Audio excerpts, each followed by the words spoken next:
पर्वत से चाली है धीरे धीरे बाबा की बरतिया।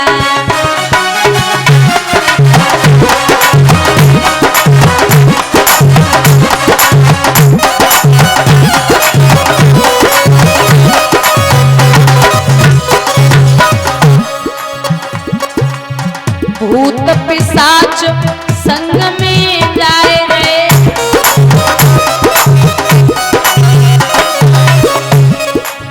शुक्र शनिचर खड़े हरसाए रे।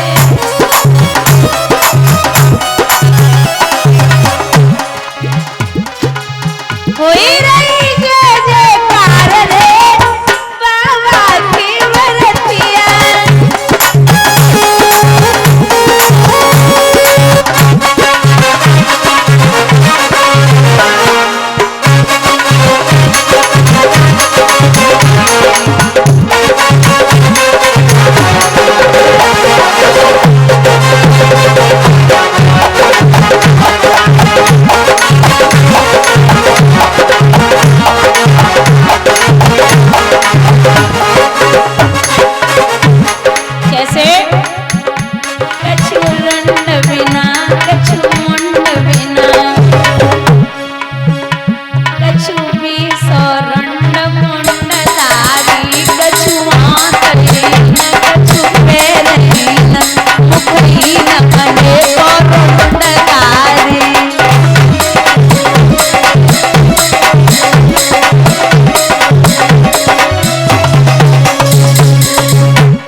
और महाराज जब बारात पहुंचती है ना तो अगवानी ली जाती, अगवानी होता है ना, स्वागत करने के लिए लोग आते हैं।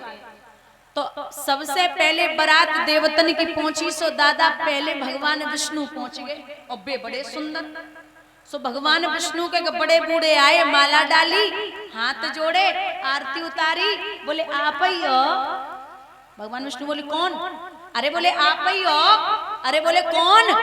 अरे बोले आप ही दूल्हे राजा हो ना। भगवान विष्णु बोले हम दूल्हा ना है, दूल्हा पीछे आए रहे। अब वे सोचने लगे जब दूल्हा के मित्र इतने सुंदर हैं तो दूल्हा कितना सुंदर हो गए। अब उन्हें का पता कि पीछे उल्टो मुंह करके नादिया पे चले आए रहे।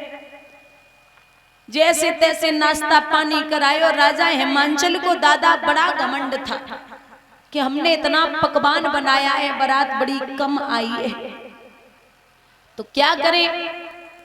बाबा जब बारात लेके पहुंचे तो सब व्याकुल हैं। आप श्रवण कर रहे थे भ्राता जी के द्वारा, सब व्याकुलता, सबको मैया मैना बाबा नारद को गाली दे रही, नारद तुमने बड़ो बुरो करो। और मझिया जो होवे ना, मजपति जो शादी करावे, बाकी आफत जिंदगी भर ही रहे।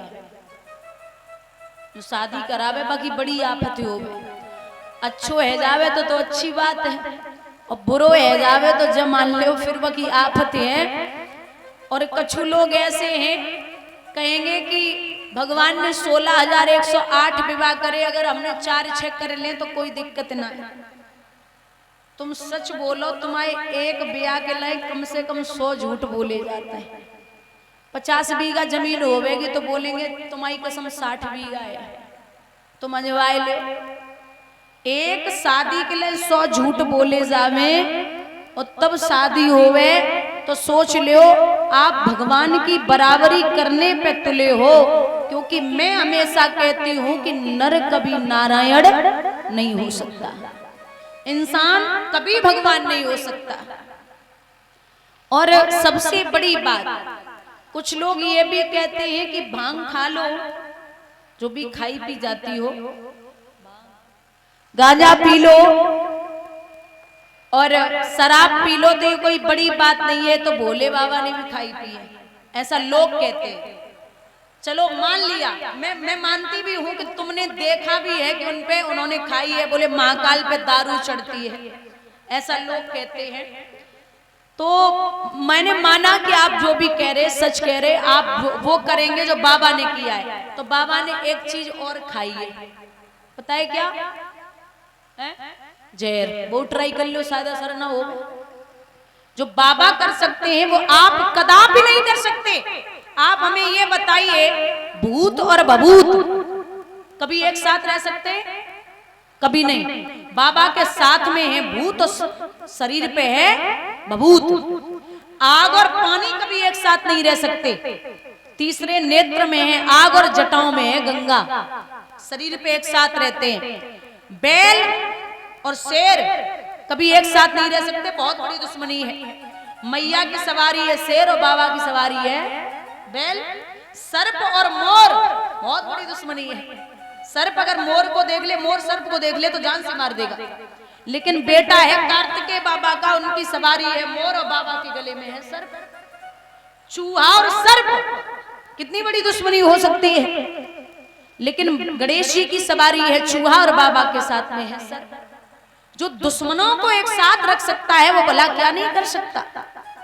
इसीलिए सब तो देव हैं, सब तो देव हैं, वो अकेले महादेव हैं। बोलिए गोविंद भगवान की। बाबा ने शुक्र शनिचर 2 गढ़ भेजे, पूरा घमंड चूर किया। सब परेशान है, कैसी बारात आई, कैसा वर ढूंढा है। राजा ने अपनी बिटिया के लिए तो बाबा ने सुंदर स्वरूप लियो, बड़े विधि विधान के साथ में बारौठी हुई। आप सभी श्रवण कर चुके हैं। सवारी जो भी है वो नहला रहे, भगवान ब्रह्मा जी अपनी तैयारी कर रहे, धर्मराज अपनी तैयारी कर रहे, लेकिन बाबा की कोई तैयारी को इंतजाम नहीं है। और जे सत्यता है महाराज, कौ लड़का की बरात जावे ना, बुजुर्ग बैठे हैं तो बरात में दूल्हा भले कम सजे, लेकिन बरात में जो दूल्हा के मित्र हो वे ज्यादा सजते, वे ज्यादा सजेंगे। तो बाबा की कोई तैयारी ना है। बाबा के तो एक गढ़ हैं, बोले बाबा हम आपको तैयार करेंगे। बाबा बोले इससे बढ़िया बात का मेरे बच्चा हमें ही जाने कि हम कैसे तैयार होवेंगे। तो अब पहले हल्दी और उबटन कहां से आया, हल्दी और उबटन कहां से आया? तो शमशान घाट से गरम गरम राख लाई गई, जो बाबा के शरीर पे लपेटी गई है। 2 पतले पतले सांप कानों में डाल दिए गए, बाजू में सर्प हैं। बाबा से कही बाबा मोहर कहां से आवेगो? तो बाबा बोले मोहर को इंतजाम करो। तो 25-30 सर्प नाच रहे बरात में जाए के लिए। तो महाराज ऐसे लंबे लंबे सर्प उठाए और उनको मोहर बनाओ, फन ऊपर है पूछ नीचे लटकाई दे। और गढ़ बोले बाबा जे मोहर एक ही बार रखने हैं, दोबारा जाए सिराई दियो, चाहे गंगा में चाहे कहूँ डालो, जा पे कोई फर्क ना है। तो बाबा बोले अरे ओ बाबरे हो, जब मोहर चाहे कुछ भी हो, जो एक बार बाबा के सर पे आ गया वो फिर उतरने वाला नहीं है। और सर्प को क्या बोलते हैं? काल। सर्प क्या है? काल। और काल को जो सर पे धारण कर ले, काल को जो अपने सर पे धारण कर ले वही है महाकाल। बोलिए गोविंद भगवान की।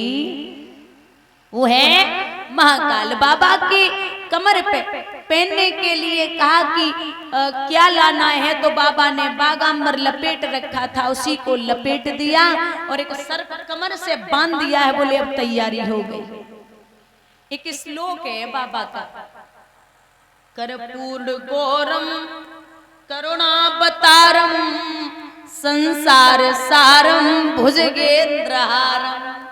कर्पूर गौरम, आप सब बैठे हैं, आपने कपूर देखा होगा, कितना सफेद होता है। कर्पूर गौरम, कपूर जितने सफेद थे बाबा। करुणावतारम, करुणा के अवतार। संसार सारम, संसार को पालने वाले। भुजगेंद्रहारम, भुजाओं में सर्प है। सदा वसंतम हृदयारविंदे, भवानी को हृदय में बसाने वाले। अब काऊ के गोरे शरीर पे कारी कारी राख लपेट दो। अब कारे से हमें याद आई, कल हम कपड़ा काले पहन के आए तो बड़ो बुरो लगो लोगन को। कारी कमरिया भगवान की सबसे पहली बात। और जा पे वो सब छोड़ो, तुम्हारी शुरुआत काले से भई है, पूरा ब्लैक बोर्ड कालो जहाँ पे तुम पढ़ के आए हो, जहाँ से तुम पढ़ के आए हो पूरा ब्लैक बोर्ड ही कालो है, मास्टर से कह देते जाए सफेद करो, यहाँ पे हमें ना पढ़े नहीं। ऐसे मतलब कुछ मिलता नहीं है, तो काले कपड़ों से क्या भाई लेना देना है। हम कहो कि ब्याह में तो जाना ही रहे थे कि कालो कपड़ा ना जाए। हम यहाँ श्री कृष्ण की कथा बोल रहे हैं और वो खुद काले में रहते हैं। अब कल तुम जाओ कह दियो करिया आदमी अब न बनाए बैठे, सेवा को तुम मना कर दियो सब, सेवा बेचारो पूरो कालो। तो वही है कि अब ऐसा थोड़ी होता है कि मतलब काले आदमी की गिनती नहीं है, जो पूरा काला है उसकी तो फिर गिनती नहीं होगी।